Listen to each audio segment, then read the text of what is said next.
Afternoon, everyone. Hi, my name is Bruce Lloyd. I'm GAHE's Executive Director, and welcome to our webinar today. And it's my pleasure to introduce GAHE's President, Trent Lind, who is CEO of Eastside Medical Center. Trent, you want to take over? All right, thank you, Bruce, and welcome everyone. Excited to have you here this afternoon for a great session.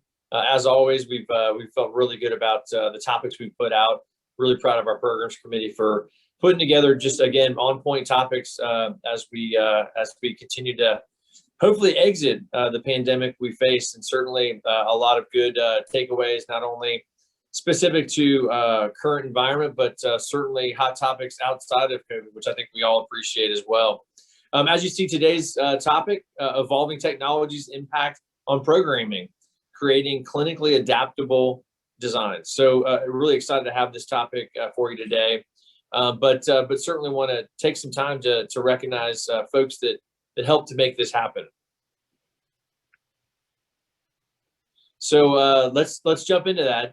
Wellstar is our platinum sponsor, and again, when you think about the great topics that we've put on, and obviously a lot of this being in a virtual world we live for right now, certainly can't put on great topics like this and events like this and get tremendous sponsors and that we have presenters in that we have without sponsors like Wellstar. So thank you, Wellstar, for all you do.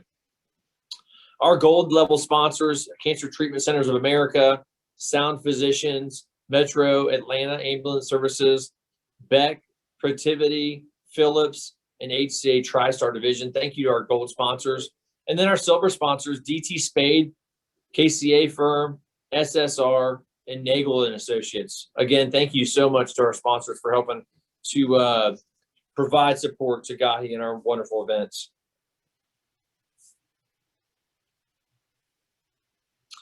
Here's just a reminder of upcoming virtual meetings that we have on the schedule. And you can see here, we'll talk about in a minute, GAHE Week, which is March 8th through 11th. March 22nd through the 25th, we have ACHE Congress. So hopefully you've signed up for this year's virtual Congress. And then on March 31st, our leadership series webinar featuring John Couros, President and CEO of Tampa General Hospital. And as I mentioned, GAHE Week, this is a first time that we've actually rolled out an event like this. This virtual event, March 8th through 11th, is really designed to help educate our membership around the kinds of committees that we have out there, ways that you can get involved as a member of GAHE. And then also we'll want to have a little bit of fun at the end. We're actually going to end the week with a speed networking session with our GAHE team and hopefully a lot of our board of directors. So please mark your calendars down for this week, and any event that you can jump into over lunch. We'd love to have you as you may want to learn a little bit more about what we do here at GAHE. And for all these events, you can register at www.gahe.org. And staying in tune with us is important, and staying connected in a deeper way. You can see either through our website that I just mentioned, or through other social media outlets such as Facebook, LinkedIn, and of course Twitter. Please stay connected. We want to make sure that you're connected as much as possible for all that's going on throughout GAHE. And then, as I mentioned, you'll learn more during our GAHE week, but certainly these are the committees that represent our wonderful organization. And you can see across the board, probably most excited about just as of recent that we added our diversity and inclusion committee, but you can see the various committees that you can not only get involved with, but certainly be of a bigger presence in action when you're a member of GAHE. And today's event, this is actually 1 hour of qualified education. You'll want to record that at my ACHE at ache.org. So make sure you get into the system and into your account later today to get credit for this session today. All right, without further ado, let's jump into our program. Again, evolving technologies and impact on programming, creating clinically adaptable designs. And we've got two tremendous thought leaders in this space. And I'd like the opportunity here to present both Ted and Mookie. So Ted Hood, Senior Project Manager, TLC Engineering Solutions. Ted Hood is a Senior Project Manager for TLC Engineering Solutions, a dynamic engineering firm with more than 60 years of experience. Ted has over 20 years of experience in healthcare technology, project management, implementation, with an emphasis on interoperability between the medical equipment, IT devices, EMR, and special building systems. He has managed the technology implementations on healthcare facilities ranging from small clinics to multi-million square foot replacement hospitals. Welcome, Ted. And Mookie Peterson. Mookie is our senior project manager at GAHE Health System. Mookie has this responsibility, which I think all of us know the size and scope of GAHE, 961 bed facility, level 1 trauma center with 60 specialty care clinics. Mookie has 18 plus years experience in medical facility planning and project management. In her current role, she manages over 50 million in capital projects, coordinating with clinicians, technical representatives, vendors, design team, and contractors to keep projects on track. She obtained her Master's of Architecture from Savannah College of Art and Design and is trained in the Lean Six Sigma methodologies. So from this point on, I'm going to turn it over to both Ted and Mookie, and we look forward to hearing from you today.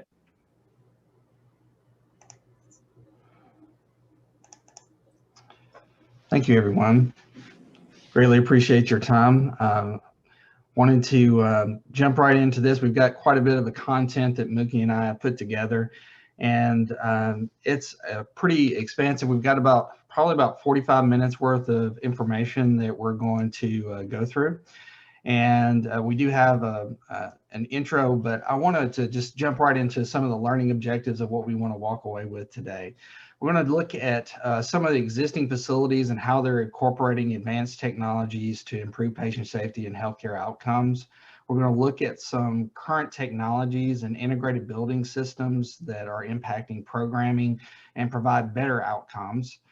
Ultimately, we're looking at some of how the clinical operations, the workflow, and the processes are being impacted on each one of these. As we go through them, we're going to point some of those things out. And then we're going to give you a toolkit of ideas towards the end after we go through some of our lessons learned that we want to share with you and takeaways so that you have some ideas and some ways that you can implement on your own projects. So one-click healthcare is something that, as we think about trends, is obviously it comes to the top as we think about, okay, how does it impact operations from, Amazon's pill pack, or even if you look at where Alexa has been taught to listen to acknowledged breathing, to be able to support predictive analytics with AI through Alexa. And this is huge as we think about how it might impact, programming. How do we strategize some of these things? Even as we look towards big tech and some of their impact, Google AI, artificial intelligence that they've utilized, it's amazing how they were utilizing diagnostic retinopathy. And during that process, through the AI, they figured out a correlation and was able to, in some of these third world countries, be able to do predicting cardiovascular risk for these patients that don't normally get to the healthcare environment. So this is a whole nother thought process as we start layering these onto our process. But more back at home, as we think about AI and virtual care, obviously, a third of healthcare providers are already doing it. And then with, the pandemic that we face right now, virtual has become a huge element that we're all trying to adapt to quickly. And we've done a great job given the huge issues that we face. But I wanted to talk about two specific examples as we think about trends. Mercy Health System out of St. Louis has been doing, virtual care for a very long time. They're probably one of the leaders. If you haven't checked out their website, they have a virtual hospital, a bedless hospital, what they call, to where they do telescope, EICU, remote monitoring, and they layer that on with a lot of AI and provide a lot of value throughout their state and their entire health system. But even if we look at a smaller application, there are different variations that we see on our projects from client site to client site. The New York Presbyterian example that you see in the lower left-hand corner, they have a clock, which is a clinical operations center that they have developed. They're actually shifting ED nurses on different shifts in and out of this to be able to do monitoring, not just as we think about traditional telemetry monitoring, but across the board, and then layering AI on that and utilizing predictive analytics. As they see some of these trends, they can call onto the floor and say, hey, can we go check room 302? I see a patient. There's some things that don't look right based on some of the trends that we're seeing. And they've been able to reduce some of the adverse events. So where these things are placed are some of the strategies that we need to be thinking about. What is your operational strategy as you think about virtual care and all the layers upon layers that are there? Where are the remote dashboards indicated in some of these examples? Where do they live? Are they in the hospital? Are they across the street? Are they a vendor that's there? And all of these have impact that we've seen from facility to facility. Additionally, telehealth and COVID obviously is another thing that we need to be thinking about as we layer all of this on. How does this occur? Does it need to be in the hospital itself so that clinicians have direct access to it? Or is it okay that it's in the MOB on the other side of campus as we think about this impact? Ted, I definitely think telehealth is one of the positive outcomes from the COVID impact. For GAHE, because the rigorous screening process we have been conducting, we're able to reduce our no-show rates in our outpatient clinics. We're also providing more opportunities now to some of our patient population who have limited access to transportation. We're also doing a lot more mail orders for some, for certain prescription refills. One interesting finding is for our infectious disease program, we're actually shrinking down the waiting room space in the design. And I know we still need to iron out the reimbursement details for telehealth. And also everybody knows that reimbursement for in-person and televisits is not equal, right? It's not a 1-to-1 ratio. But CMS has said there is absolutely no going back. So I truly believe that telehealth is here to stay, despite the fact that in-person care is still the gold standard. So far, GAHE has conducted around 14,000 televisits, but I think the key is not how many visits we do. The focus should be on how telehealth can expand access to healthcare and provide care delivery system solutions. And to jump off of that, as we think about telehealth and virtual technologies, here's an example of something you may not have thought of. Reflex on Health is actually utilizing technology to where they're utilizing it to have an avatar for physical therapy, and you have an avatar coach that then layers upon telehealth visits. And so this is an expansion of another variation that we need to keep on the radar. It may not be limited to just what you think when you think of telehealth. So we need to be thinking beyond just the basics. Or as we layer on augmented reality, that's a whole nother layer. There's lots of variations. This is just one sample of Imperial College London, where they're utilizing it for reconstructive surgery. They're utilizing current scans, pinning it to the patient, and then layering that during the procedure so that they can have a better understanding visualization during the surgical procedures. Or as we think about in the clinical environment, this is a unique application as we think about augmented reality. You can see at Sutter Health, this clinician, the physician here, has a Google Glass. And it's been on the market for quite some time, but they partnered with Augmetics. Augmetics is actually helping them bring up images, so that information from the EMR from the last visit. And that's great value, because one of the things that it's done is it's allowed the clinicians to actually have improved scores, because HCAHPS scores, because of the fact that they've been able to have direct visualization of the patient, instead of, I'm sure all of us have been to the facility and we're trying to, the clinician has got their head turned around trying to type and talk to you at the same time. This provides that face-to-face ability. It also provides them to be able to have a remote scribe. So they are actually scribing the information, and it's increasing their throughput of the physicians. And it's a unique situation because they're actually able to reduce the documentation stations in the clinic and increase throughput, even though, as you think about an FTE, what does that look like to being able to provide that whole solution for augmented reality? Additionally, a lot of the people that are coming out of school now are accustomed to utilizing augmented reality. Case Western University is up in the upper left-hand corner. You can see here where they're utilizing it for anatomy training and teaching, and showing people how to engage with the body with 3D imagery within a class setting. And that's pretty unique, which then goes to an example in the lower left-hand corner with OSO-VR.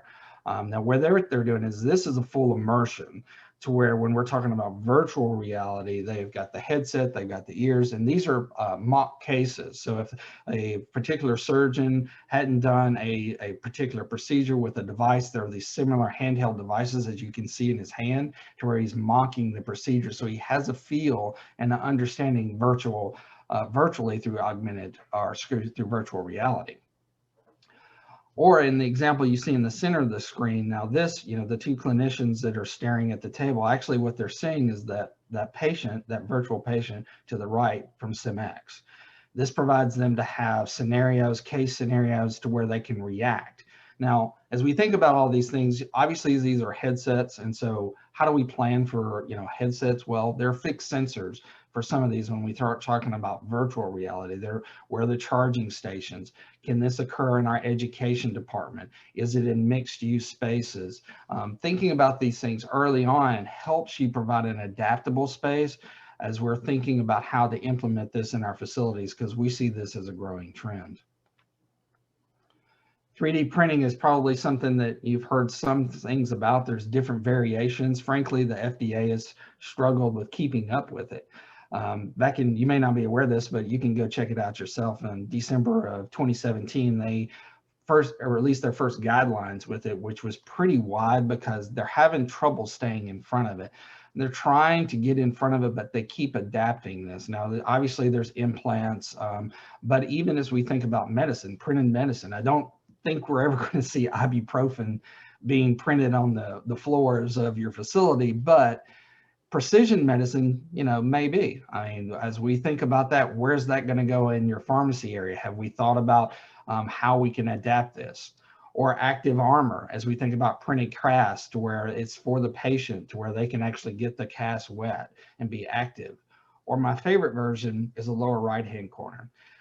This surgeon, one of the things that she says, as you can see, she's pointing to the 3D printed element from a patient that they printed out from a patient, and she's looking at the scans at the same time.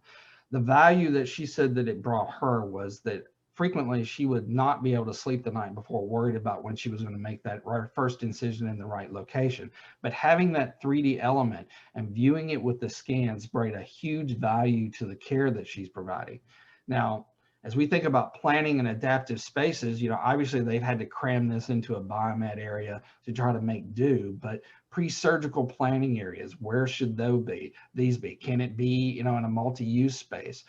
There needs to be large monitors likely, so where the surgical team can do pre-surgical planning with the 3D printed anatomy. So there's lots of different variations of that. And a lot of facilities are seeing the need to try to adapt their spaces to adjust to this. This is something that we also talk about with a lot of our clients as we implement projects. We look about, we have monitors, traditional monitoring, physiological monitoring in the ICU, maybe even you have EICU, but what about predictive analytics? As we start layering in AI, so we think about the dashboards, maybe you've seen the commercials with the car to where there's a deer that jumps out in the road and there's a heads-up display. All the data and all the information is continuing to grow and grow in the healthcare environment. Is just so overwhelming for clinicians to be able to digest all of it. Variations of heads-up displays to be able to do that predictive analytics, show the information on the wall. Whereas this example, they were able to reduce by integrating medical equipment, the EMR, and looking at trends. They've shown that they've been able to reduce the sepsis ICU stay from 16 to 6 days. And that's pretty huge. So what does that mean to you as you think about your projects? Well, one of the things that we recommend is you may not have a monitor or a solution right now, but as you're doing upgrades in your facilities or new projects, where is this monitor going to go on the head wall besides the physio monitor, providing the data, the power, and the backing. That way you don't have to do these massive upgrades at a later date.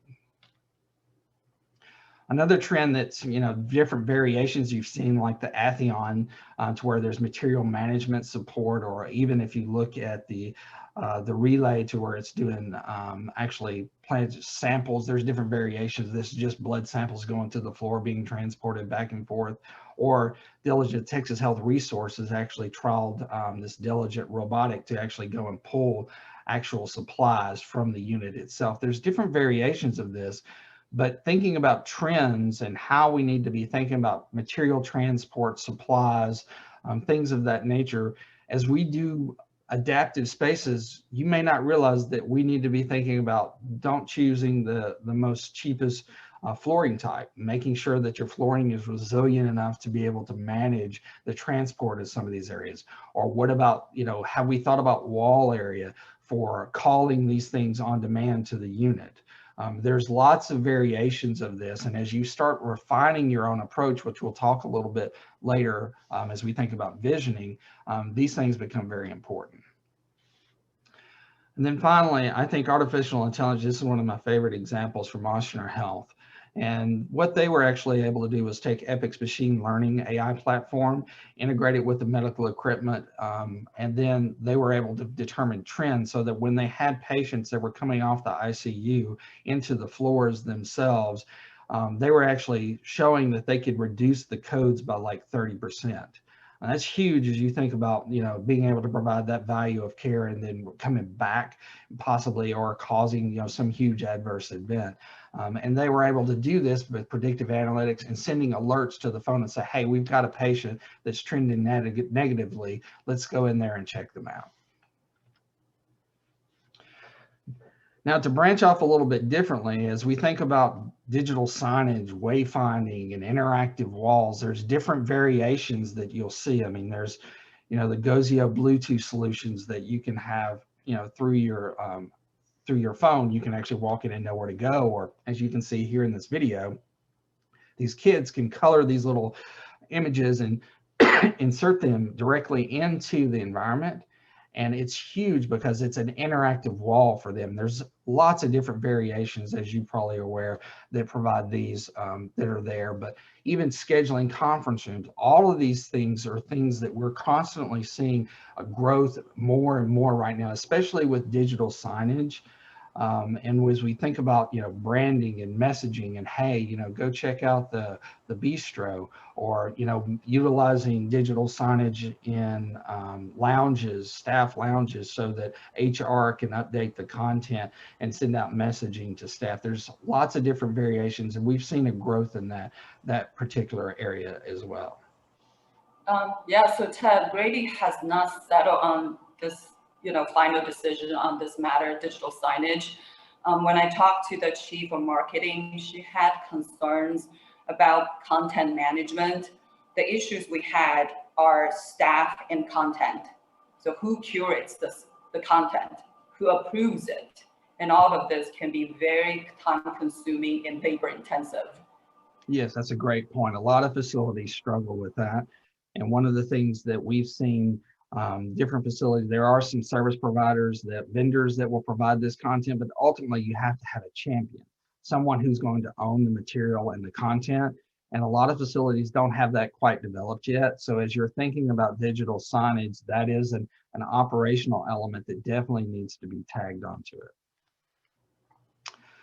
So I threw a lot of stuff at you, and I think Einstein, says that's the only mistake in life is the lesson not learned. And Mookie and I laugh that we've got a lot of lessons learned over our years of experience, and we wanted to share some of the gotchas that would maybe help you look out for those things that we've learned, that we've seen, that might help you on your future project implementations, and making sure that you've got those adaptable designs and a holistic approach from a healthcare technology perspective. So I thought I could share the registration process with everyone. Registration check-in is one of the first patient-facing encounters. One of Grady's goal is to have 90% of the front end, the financial piece complete before arrival. So these will include insurance verification, eligibility, and copay collection. Upon arrival, the only requirement for the patient to do is to check the box, I'm here. So that could be done mobilely by their phone, at a kiosk, or a tablet. Or some people prefer to talk to a person. A Grady registrar can check people in at a registration desk. We also have roaming registrars who walk around to assist patients if they have questions. So an interesting story at our Camp Creek facility, the usage of kiosks was not as popular as we had expected. And we think it might be because the location of the kiosks, they were really close to the check-in desk. So our patient population at that particular location prefer in-person interaction. So we relocated the kiosk to the main hospital for the Employee Health Innovation Center, where I got my vaccines by checking at one of those kiosks. And then I think, Ted, you're going to talk about the UV devices because we definitely have infection control concerns. Yeah, absolutely. I mean, with the pandemic, obviously, the thing when we think about tablets or kiosks, things that multiple patients over and over and over touching these devices, yes, you can wipe these down, you can sanitize them between patients. Those are good protocols. But a lot of facilities also utilizing UV charging stations. So it actually washes the device as it's charging with UV light, just as an extra added layer of technology. But one of the things that, as you see, and we'll talk more about this later, is that there's different variations that you see here and different use cases. One of the things we don't want to do is design the building and the environment and all your processes to where you're hindered if you have to change from tablet to kiosk or back, or a variation of their own.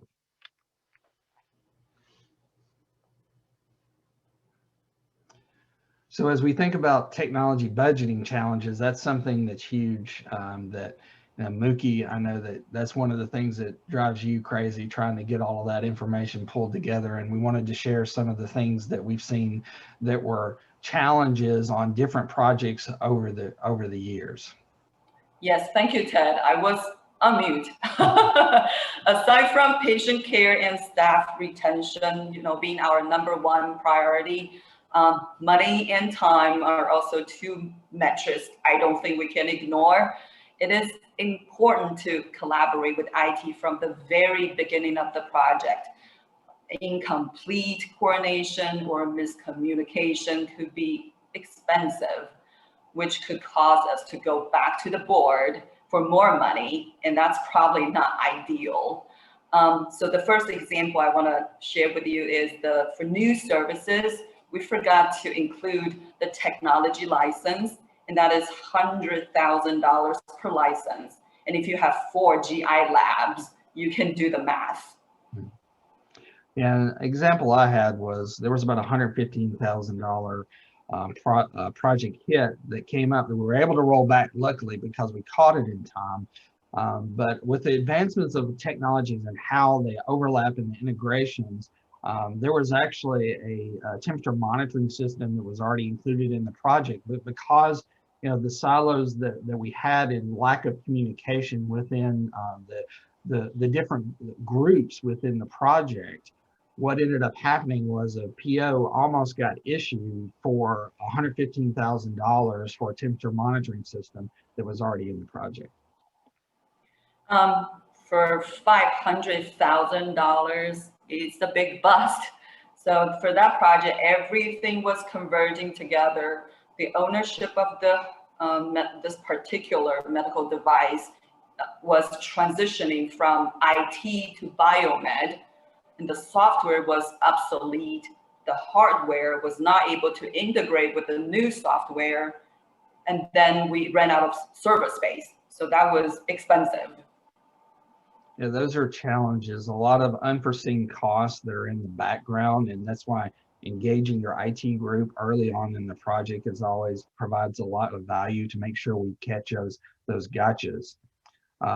This example of the distributed antenna system was only planned for public safety, and there was a misunderstanding between what was a distributed antenna system and what it could and could not do. So digging into the details, which we'll show a little bit more later, as a planning technique is very, very important, because making sure that you don't have that miss on that distributed antenna system could be something that you can catch if you dig into the details earlier than I think most people are expecting that you should do on a project or when you're doing rollouts.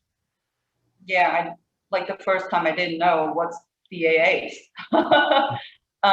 So the next one, I want to share something positive. It is important to have cross-functional collaboration and bring our IT friends in early. We were able to save $80,000 because one suggestion to add additional capacity for our project during the internal enterprise network upgrading. That's a great example. And then I think one of the things when we think about interoperability between medical equipment and devices, a lot of times you may hear a vendor say, well, we have HL7 interface. And so, yes, we're able to do that. Or you'll say that, well, we've got an established interface. Well, you had to dig deep, because what you can find, in this example was that not digging deep. Yes, there was an established between the nurse call systems, the IT vendors, and the wireless telephony to be able to get the physio monitor information to the caregiver in an ICU room. But the medical equipment component, yes, they could do it, but there was a $50,000 hit in the software to make it happen. So time and money. I don't know about Trent's facility, but your project, but for some reason, the go live dates for some of our projects often got pushed back because two major delays. So one is medical equipment, the next was the IT Epic workflow. So it is important to have the IT in the very beginning. I know I say this over and over again. It is because they are integral to the opening of the project. It's funny that we tend to beat up the construction team to meet the opening deadline. So the space, right, it turns out it's beautiful and ready to go, but we're not prepared to go live. So we got to involve IT in the operational planning meetings so they can start designing the workflows. So I want to share the hybrid OR project. We were late to start the activation piece. We call it activation. So the space was available. It's beautiful. Again, the surgeons were like impressed.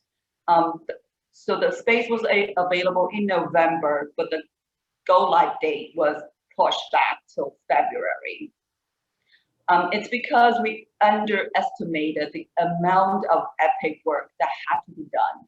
So the Epic team needed to map out all kinds of workflows, right? So in the end, the surgeons and the team, we sat down together, we realized that we should have had all kinds of workshops to outline common and uncommon scenarios for patient flow.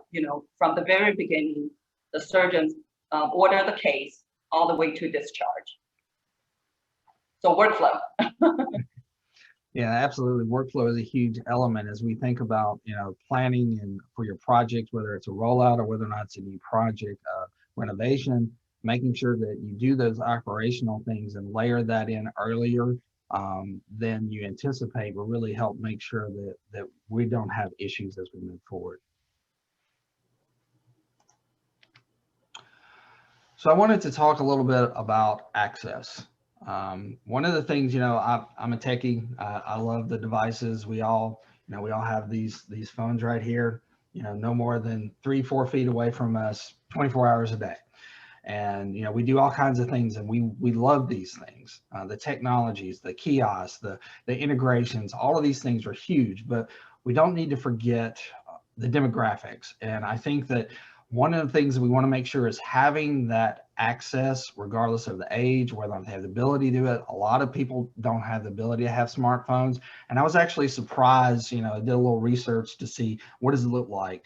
In 2019, over 65 years old, only 27% don't use the internet, and 40% don't have 47% don't have a smartphone. Well, if we're talking about pre-registration and we're talking about mobile access, and we think about how we do this with COVID and all these other things, we need to think about these people as well, because they're not going to be able to adapt to that technology. Or if we think about, in rural areas as well, they may not have access to broadband access. And so when we're looking at telehealth, keeping that in mind, having those options and considerations for all parties, whether that's, access is one piece, but, what about cognitive abilities, physical abilities? As we look at kiosks when they're walking in, can someone in a wheelchair actually reach the device or the button that we're asking them to hit to find the information that they need or to do that registration? Or are they able to hear or see? So there's lots of variations that we need to consider. And I think that technologists, we get so excited about doing all these great things. We don't need to lose sight of how important this is. Yeah, thank you, Ted. I think, Grady, we take pride in taking care of patients who have limited access to technology and the different challenges, Ted, you just mentioned.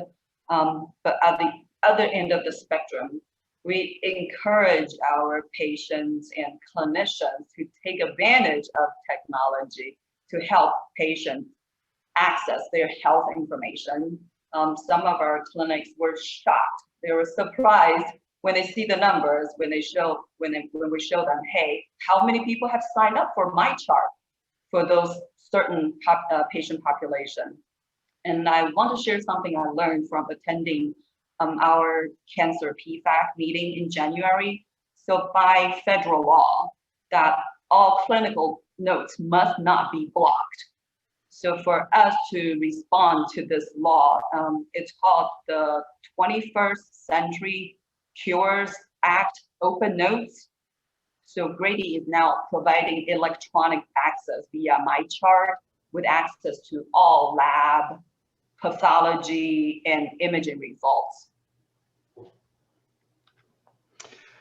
So when we're thinking about all these examples that we've given you, one of the things that I really wanted to make sure as we think about adaptability, this is huge. And Delta is an example, and I think most of us have some familiarity with it, but I think it's a great thing as we think about options and access. If you want to, you can book a ticket on your phone, you can go straight to the gate, you can bypass everything, get on the plane, and you're done. But if your phone's dead, you forgot to charge it, there's a kiosk you can walk up to. If the ticket, you need to change it and you don't know how to use it, or there's something confusing, you don't have the information, you can actually go over and there's a person that will help you. One of the things that as we think about those options, as we think about technologies, that's the operational layer that we don't need to forget.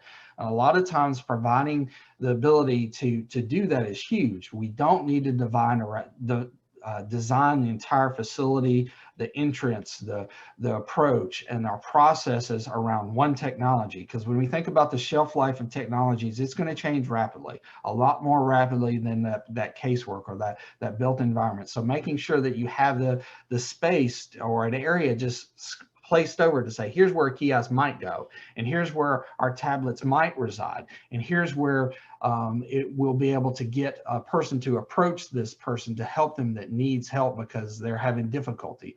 All of these options are things that will change your workflow, but will also change the design. It's not huge square footage, it's not huge dollars, but if you don't think about those options early on, it does create a more restrictive space for you where things look more like an afterthought later.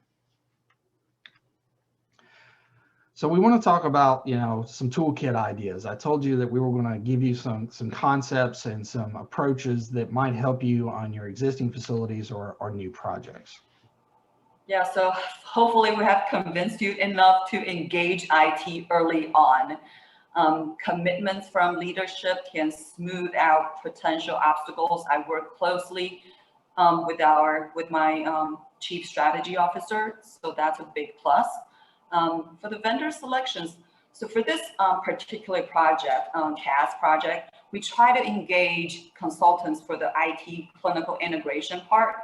The consultants we talked to were extremely knowledgeable, but the average fees were at least like 15% to 25% of our entire IT budget. So I don't know what went wrong there, but definitely dedicated IT team for the project, and the IT governance. I am getting better now solving the mystery, who is doing what. The IT team is huge. So if the IT team could share the governance for this for this particular project or you're working on, that would be great. And again, workflow, attend operational meetings. And I really want to hit hard on that project IT governance that Mookie talked about. That is where facilities can really provide some success. If you provide that project governance, yes, we know what Bob and Sue may do on a daily basis, but as we think about this particular project, who's going to be the decision maker? Who's the champions for each one of these things? And I'm going to give you an example of that in just a minute. So this is an example of the team structure we have for this CAS project. We have our consultants in that, including the technology consultant and the operational improvement consultant. The executive team is the decision maker. The leadership team, they're the clinical stakeholders. They're the advisors. We have our IT team, that is our CIO and VP for the for the hardware network, and also the clinical integration. And of course, we have our IT project managers. Ted, you have not met our MD advisory team, so they're the doctors from Emory and Morehouse. And of course, we don't want to forget about supply chain, biomed, and facilities. And I think the key point here is the comprehensive team. One of the things I had mentioned earlier on is like the budget example. When we're talking about cross communication amongst that comprehensive team, that avoid those gotchas to where, hey, if you're talking about doing this workflow solution, that means we need these 3 other small projects to happen before January next year. And so you can attack those things and know those things early up front. Or if they hear that, oh, well, we're implementing a new RTLS system that's going to have temperature monitoring in that, we don't have to expand the existing one that we've been struggling with. That cross communication is really where this comprehensive team brings a lot of value.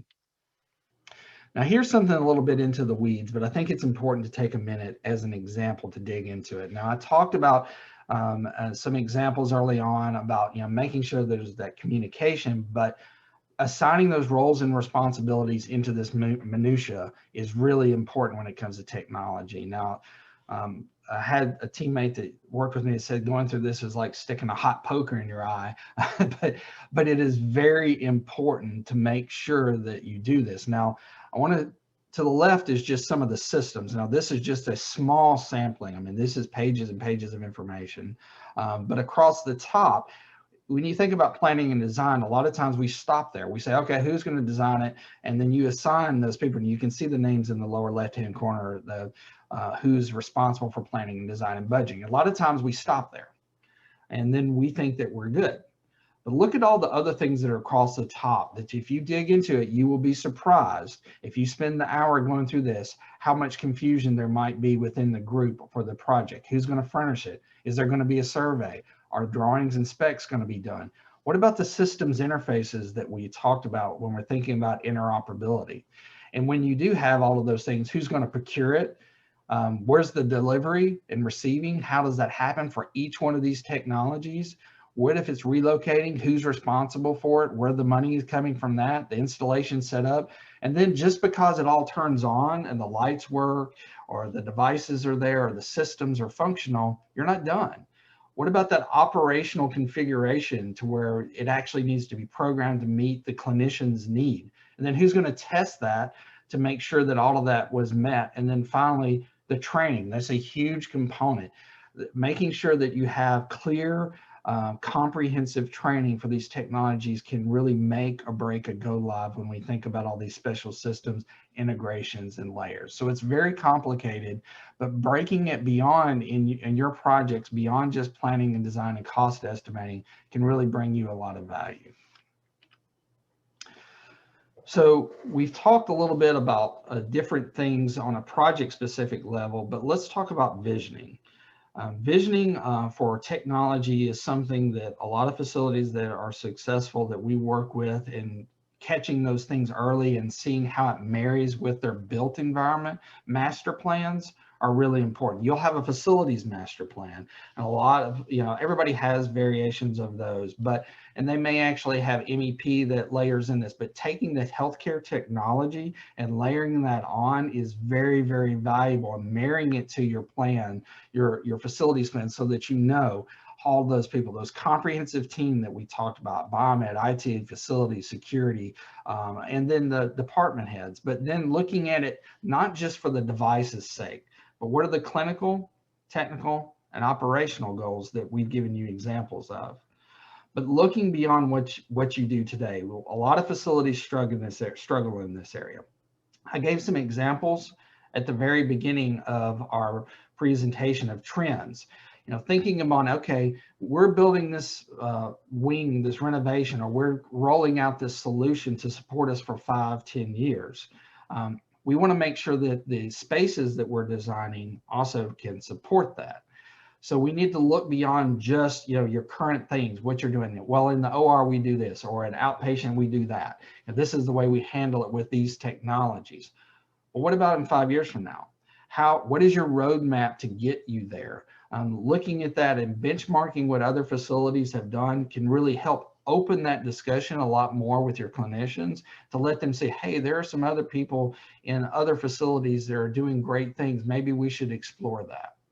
And then what you're going to be surprised by is those little short-term plans. It's like, oh, well, if we're going to do this in 5 years, I need to do this upgrade for these servers like Mookie had talked about earlier. Or it might be we need to expand, the data center, or we need to co-locate. There's lots of variations that we can look at. And ultimately marrying that roadmap with your technology master plan and your built environment plan is really what will help you make sure that you've got a comprehensive solution when we think about visioning for technology. So we wanted to leave some time back, but we've got just a few points we wanted you to take away with. I think the thing that we've hit the most on is, that visioning early in programming, early. It's earlier than you probably anticipate is what will really bring you a lot of value, and you'll be surprised at the benefit that it'll bring to your operations. Look at that healthcare technology master plan. If you don't have something, consider that as something that you can layer onto your facilities master plan. Look at options. Options are huge. Adaptability, don't plan around one device. And then finally, we want to make sure that you're leading and pushing the discussions.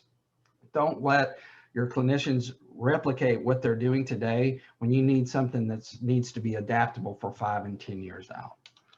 So with that, we're going to open it up to Q&A. Hopefully we've stirred some thoughts and some questions, and thank you for your time. Thanks, Ted and Mookie. Got one question in chat right now, but I'd like to remind everyone to ask questions in chat, or if you'd like to ask your question directly to the panelists, just unmute yourself and ask your question directly. So the first question is, a staff returning to work is a big challenge, even as we start to emerge from the pandemic. Is anyone modeling how technology or innovations or robotics can be used to optimize and right-size future on-site staffing plans, especially in the ambulatory environment? For Grady, we have not suspended any of our services. So everyone is on site right now, but for the new services, We are currently going through all the staffing plans, but I don't know any technology that we're using. I think, or even robotic information. Yeah. I think that, there are variations that can help augment staff support for the technologies. But as far as related to the pandemic itself, I think remote support and being able to do the telehealth is something that's going to grow, but I haven't seen anything quite yet that's addressed, supplementing staff needs specific to the pandemics.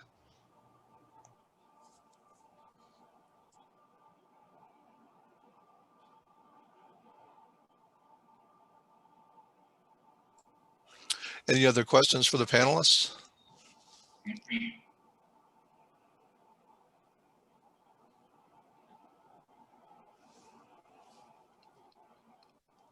Yeah, we'll give it another minute.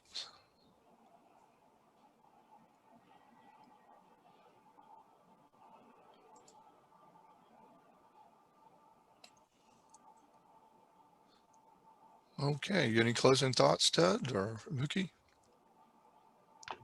I just thanks everyone for your time. I greatly appreciate it, and hopefully we've stirred some thoughts for your facility and given you a toolkit, at least a few ideas that might help you on your future projects. And we wish you the very best. Yeah, thank you for the opportunity. If anyone has any questions or any experiences you would like to share with us, we always are looking for best practices. Yes, please. That would be great. Great. Well, Trent, you wanna wrap us up? Absolutely. Well, hey, thanks, team. I really appreciate both Ted and Mookie for taking time out of their day to really enlighten us in many ways as we're planning for the future, and so much from a technical perspective that has to be included in our planning and our thought processes. And certainly as our environment has changed moving forward, really this is helpful and enlightening for all of us. So thank you so much for your time. Truly appreciate your partnership, and appreciate all you've done to help bring this topic to light in a bigger way for us. That said, I mentioned earlier, we can't put on great events like today's without our amazing sponsors. So thank you so much to our sponsors. Truly appreciate all that you do to support GAHE.